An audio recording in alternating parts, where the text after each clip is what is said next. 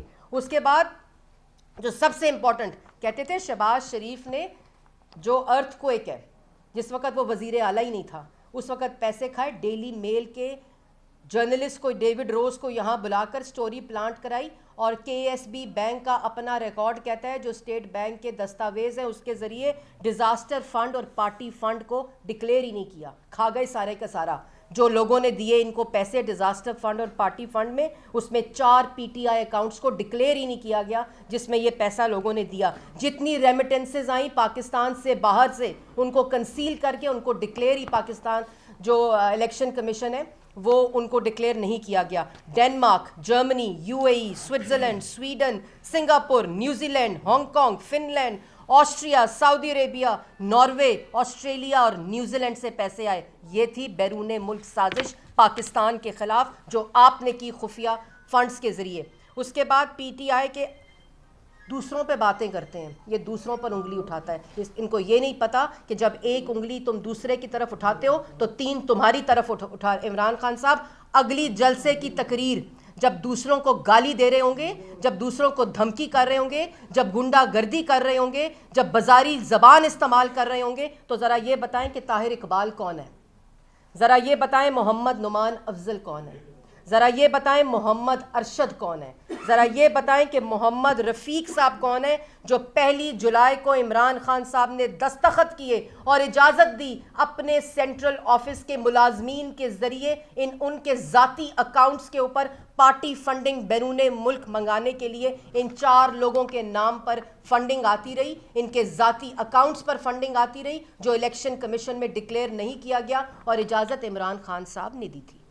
بتائیں وہ کہ یہ جو 4 نام ہیں, ان کے نام ذاتی اکاؤنٹس پہ فنڈنگ کہاں سے آتی رہی. ان ممالک کے جو میں نے آپ کو نام بتائے, طاہر اقبال صاحب کون ہیں, محمد نعمان افضل صاحب عمران خان صاحب کون ہیں, اور محمد ارشد اور محمد رفیق, یہ کون سے چپڑاسی ہیں جن کے ذریعے فورن فنڈنگ آتی رہی ان کے ذاتی اکاؤنٹس میں, جو آپ کے اکاؤنٹس میں جاتی رہی, آپ کے ذاتی اکاؤنٹس میں جاتی رہی, منی لانڈرنگ ہوتی رہی, خفیہ فنڈنگ آتی رہی, جو الیکشن کمیشن میں ڈکلیئر آپ نے نہیں کی. یہ تھی بیرون ملک سازش. بیرون ملک سازش کی بات کرتے ہیں. اس کے بعد پی ٹی آئی کے اپنے آفیسز, جو بیرون ملک آفیسز تھے, جس میں P T I America, P T I Canada, P T I Australia, P T I U K, P T I Finland, P T I Norway, P T I New Zealand, یہ ان کے اپنے accounts تھے party کے جن کی funding کو declare election commission میں نہیں کیا گیا. اور اس کے بعد بات کرتے ہیں کہ بیرون ملک سازش ہو رہی ہے میرے خلاف. آپ کے خلاف پاکستان کی عوام نے عدم اعتماد کیا ہے, آپ کے اپنے ایلائز عدم اعتماد کر رہے ہیں, آپ کے اپنے اتحادی, آپ کے اپنے ممبران عدم اعتماد کر رہے ہیں, کیونکہ جب عوام جو ہے وہ جب آٹا خریدتی ہے نا, آج 85 روپے کا, جو 100 روپے بھی خریدا ہے, جب خریدتی ہے نا چینی 120 روپے کلو, اور جب خریدتی ہے گھی 450 روپے کا, پیٹرول خریدتی ہے 160 روپے کا, جب ڈیزل خریدتی ہے 150 روپے کا, اور جب کرسی ہلنے لگتی ہے تو پیٹرول کی قیمت 12 روپے بڑھا کے 10 روپے سستی کر دیتے ہو, جیب خالی ہے. آج تک اس 10 روپے کا ریلیف پاکستان کی عوام کو نہیں مل سکا. جب کرسی کی ٹانگیں ہلنے لگتی ہیں, اقتدار جانے لگتا ہے, اس ڈر اور خوف سے کہتے ہو بیرون ملک سازش ہے. سازش وہ ہے جو تم نے پاکستان کی عوام کے خلاف کی ہے. سازش وہ ہے جو تم نے فورن فنڈنگ لے کر ملک کی معیشت کو کمزور کرنے کی تھی. سازش وہ ہے جو تم نے فورن فنڈنگ خفیہ اکاؤنٹس چھپا کر ملک کی عوام کا روزگار چھینا, ملک کے اندر تاریخی مہنگائی کی, ملک کو قرضوں میں ڈبویا. جو یہ 52,000 ارب کا قرضہ پہنچا دیا، جس میں صرف تم نے 3.5 سال کے اندر 22,000 ارب کا اضافہ کیا ہے. یہ کوئی بیرون ملک سازش نہیں، یہ تمہاری چوری ہے، تمہارے کارٹلز کی چوری ہے، تمہارے دائیں بائیں مافیاز کی چوری ہے، یہ تمہاری اپنی ڈکیتی ہے جو تمہارے اپنے دستخطوں کے ساتھ ہوئی ہے. عمران خان صاحب، یہ روز کھڑے ہو کر تقریریں کر کر، تماشے کر کر، اور آج کی آپ کی تقریر کا ہر لفظ آپ کی شکست کی خوشخبری پاکستان کی عوام کو دے رہا ہے. آپ کی ذہنی حالت کے توازن کا ہلنا پاکستان کی عوام کو اس کی خوشخبری دے رہا ہے. اور آپ کے جانے کی گھبرانا تو ایک طرف، آپ کو پتہ چل چکا ہے کہ آپ کی سیاسی موت ہو چکی ہے، اور آپ کے اپنے ممبران کے ذریعے ہوئی ہے. جوائنٹ اپوزیشن، متحدہ اپوزیشن کے ساتھ آپ کے اپنے ممبران جو آج اپنے حلقوں میں آپ کے جھوٹوں کی وجہ سے، آپ کے ان اعمالوں کی وجہ سے، آپ کی ان حرکتوں کی وجہ سے، آپ کے ان بیانات کی وجہ سے، اور جو اس دن یورپین یونین کے بارے میں بیان دیا، اس سے پاکستان کی جو فورن پالیسی ہے اس کو تو جو 3.5 سال چن چن کر جو دوست ممالک ہیں جنہوں نے پاکستان کو برے حال میں اور اچھے حال دونوں میں سپورٹ کیا ہے، ان سب کو ناراض کیا. یہ بیرون ملک سازش ہوتی ہے. آپ نے فورن پالیسی کا جنازہ نکالا، آپ نے معیشت کا جنازہ نکالا، عوام کے روزگار کا جنازہ نکالا. اس لیے عدم اعتماد آ رہی ہے. عدم اعتماد کسی بیرون ملک سازش سے نہیں، اور بلکہ جو بیرون ملک سازش ہوئی تھی 2018 میں، اس کے خاتمے کے لیے آ رہی ہے. اور ایک اور بات میں کہنا چاہتی ہوں کہ